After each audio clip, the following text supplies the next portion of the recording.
In 2018, a man named Daniel moved into a small apartment on the edge of town. It wasn't much, but the rent was cheap, and after a difficult year, he needed somewhere quiet. The first few nights were normal. Then he started hearing footsteps above his ceiling. The strange thing was that he lived on the top floor. Every night around 2 to 13 a.m., the footsteps would begin. Slow, deliberate, back and forth, back and forth. He reported it to the landlord, who looked confused. "There isn't an apartment above yours," she said. Daniel laughed it off, assuming she was joking, but she wasn't. The building ended at his ceiling. The footsteps continued.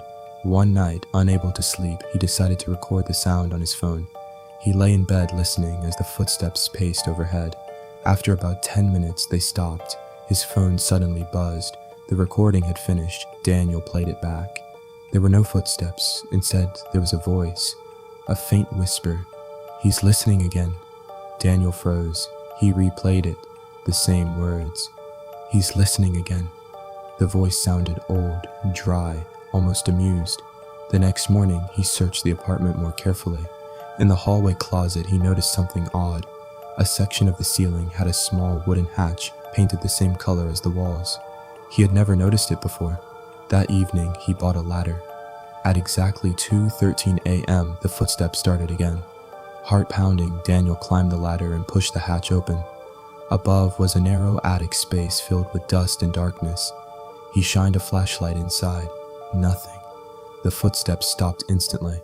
After a few moments, he crawled into the attic. The beam of his flashlight swept across old beams, insulation, and piles of debris. Then he found a chair, a single wooden chair sitting in the center of the attic, facing the hatch, as though someone had been sitting there watching him. Daniel's stomach dropped. There were fresh footprints in the dust leading to the chair. Only one set. They ended at the chair. There were no footprints leading away.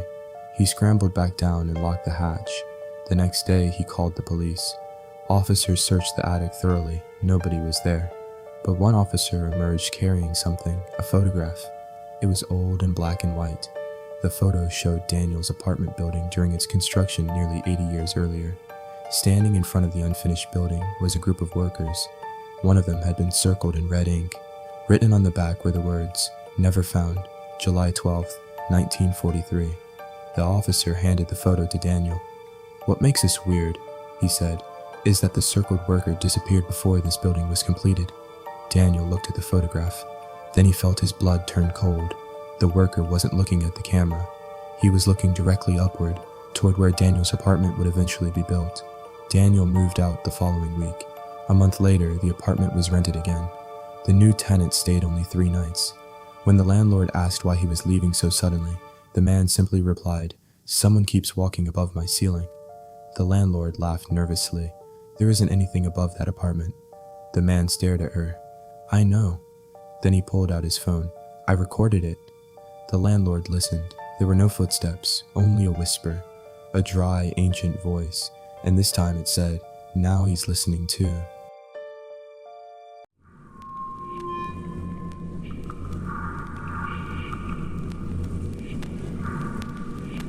I used to work the night shift at a small petrol station on the edge of town. It was the kind of place nobody visited after midnight, except truck drivers and people who looked like they had somewhere they shouldn't be.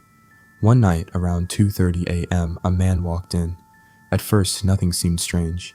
He wore a dark coat and looked exhausted. He grabbed a bottle of water and brought it to the counter. While I scanned it, he stared directly at me. "Don't let him in," he said quietly. I laughed awkwardly and asked what he meant. "The man outside," he replied. "Whatever happens, don't let him in." I looked through the glass doors. The car park was completely empty. When I turned back, the customer was still staring at me. "There isn't anyone out there." His face went pale. He wasn't there before. He paid and left.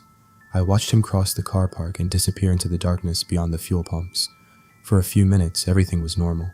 Then the automatic doors opened. No one walked through. I frowned and checked outside. Still, nobody. The doors closed. 30 seconds later, they opened again. Nothing. This happened 3 more times. By now, my stomach was twisting. I checked the security cameras. Every camera showed an empty forecourt except one. The camera facing the side of the building showed a figure standing motionless against the wall. The image was grainy, but it looked like a man. I rushed to the window. There was nobody there. I looked back at the monitor. The figure was gone. A cold feeling spread through my chest. Then the station phone rang. I answered. There was only static. Then a voice whispered, "He's looking at you." The line went dead. I immediately checked every camera. Nothing. Empty. Then I noticed something. The reflection behind me in the monitor wasn't matching my movements. I turned around. Nobody.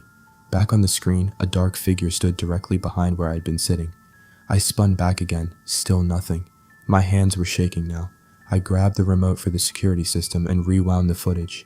The figure had been standing behind me for nearly 10 minutes, watching, not moving, the entire time. Suddenly all the lights in the station went out. Everything became pitch black except the glow of the monitors.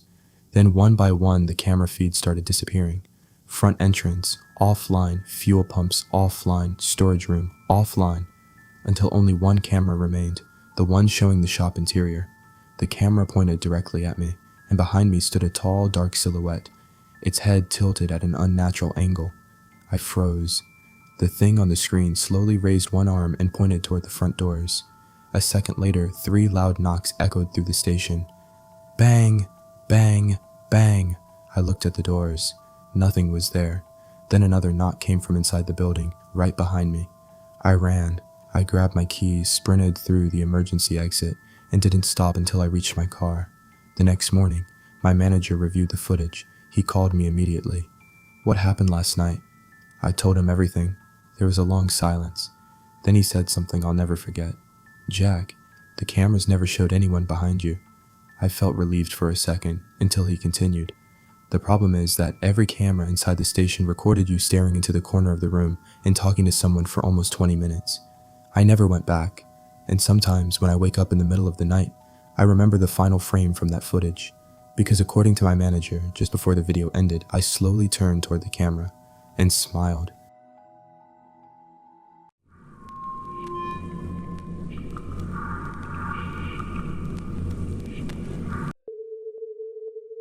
I never believed the story about the abandoned emergency broadcast station outside town.